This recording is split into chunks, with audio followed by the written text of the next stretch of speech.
Hey everybody, we're back. Another episode in our product backlog management playlist.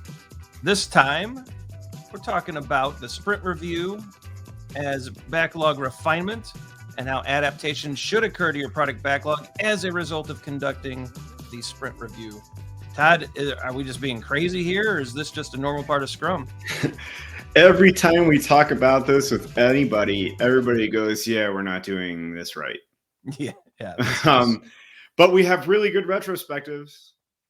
And so I think this is us throwing some flares up and saying it's time we get the sprint review right, because if not, you're missing out on a really, really big opportunity to properly adapt your product backlog, because that's the intention of the sprint review.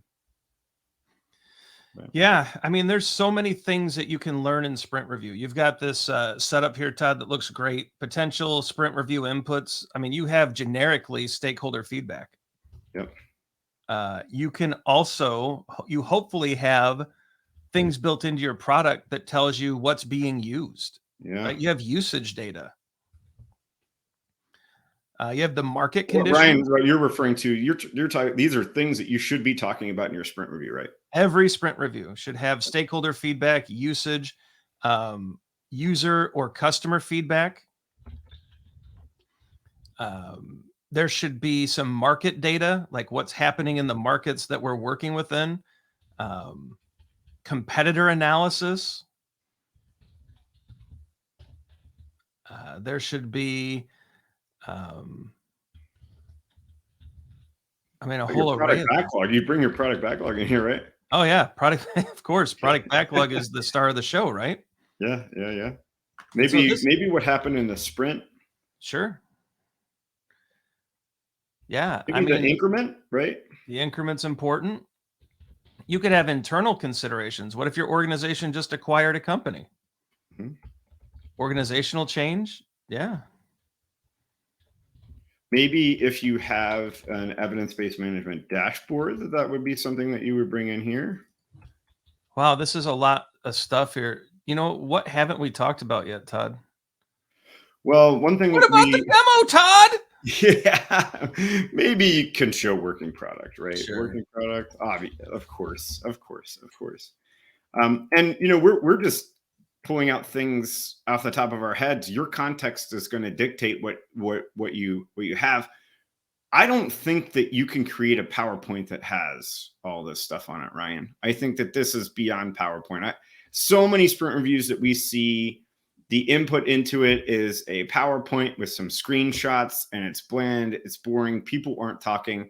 Remember, the sprint review is the time for the Scrum team to bring stakeholders into it and have discussions about what's happening with the product. This is product inspection. It's creating transparency around it, and the ultimate adaptation here is to your product backlog, the future things that you're going to be working on. In your context, you need to come up with the appropriate inputs, and you need to get people talking, right? You need to have conversations. This needs to be a collaborative working session, and it needs to be around these inputs. And at any given time, some of these may be more important or less important. Your sprint reviews, agendas are going to be dynamic. It's going to be changing all the time based off of what's happening with your product. So, can I add one? Yeah. Budget. Oh yeah. That's a good one. That's definitely a limiting factor on your product backlog, right? The monies. The monies. Yep. There could be forecasts. There could be roadmaps. Yep. Product goal. Yeah. We just keep going, right? I mean, this all sorts of stuff here. I'm glad you said product goal too, because maybe what was the sprint goal? Yeah.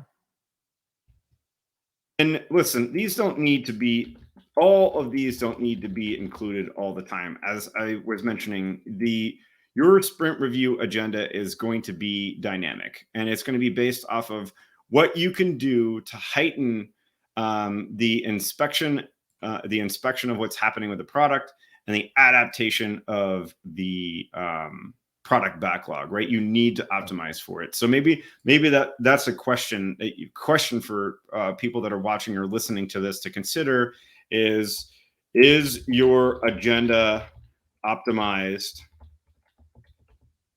for the adaptation of your product backlog? Yeah. Yeah. Are you treating the sprint review as product backlog refinement? And if you're not, why? That's what this is. All of these factors, whichever combination of them that you pick, should lead to you trying to figure out what's the next best thing for us to do as a Scrum team, right? And that next best thing goes on your product backlog. Yeah. Yeah. Yeah, and this is something else that I think I just wrote a blog about this. I can't remember if I wrote a blog or not. That's great. Are the right people there? Oh yes. Maybe a future video should be about why they're not. Yeah, and we've had and seen too few people and too many people, right? You really need to have the right people in the room. You can't snowball this, meaning you have 180 people that have been around for the lifetime, and and only 10 of them are talking or care about it, right? So are the right people there? Maybe trim your list. Maybe you need to add to your list, right? But make sure the right people are in the room. And again, this is dynamic. This is something that will change and evolve over time as your stakeholders change and evolve over the duration of your product. Yep. Totally agree. Yeah, I think these are real important questions to ask as you look at the sprint review as backlog refinement.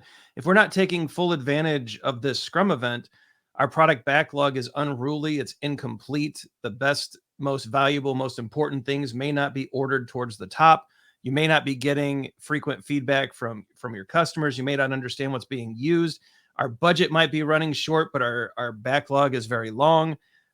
We may not understand the impact we're having because we're not looking at EBM. Our forecast could be off. Our market data could be missing. All sorts of bad things happen here if we don't take these things into account. But the worst, I think, that happens here is that we're not aligned with our market, with our customers, with our users, and we run the risk of not building the right thing at the right time for the right person, which is waste. And that is just detrimental to all of our efforts. Yeah, put that here. Are you relying with stakeholders, and I'll just put customers there too, and maybe is it collaborative, right? So because we need that, we need that for sprint reviews. Yeah. Important things to consider. You should be adapting the product backlog as a result of conducting a sprint review. This is a form of backlog refinement, and we hope it's working well for you. But if it's not, we would certainly love to see your comments. So be sure, as we bring up our end screen, be sure to like and subscribe so you don't miss future videos. Leave us your questions and comments. Let us know if your sprint reviews are leading to great product backlog adaptations. Don't miss any future episodes. We're going to keep this going with more product backlog management ideas and skills and techniques. Check out our socials. We're pretty active on the Twitters and all those other things. Some videos are going to pop up. We think you'll like those as well. Check out the description. Lots of information about the Professional Scrum Product Backlog Management Skills course and how to join Todd and I in a public setting. For Todd, I'm Ryan. Go forward, fix your sprint review. Make sure you're getting great things out of it. We'll give you a big thumbs up if you do, and we'll see you next time.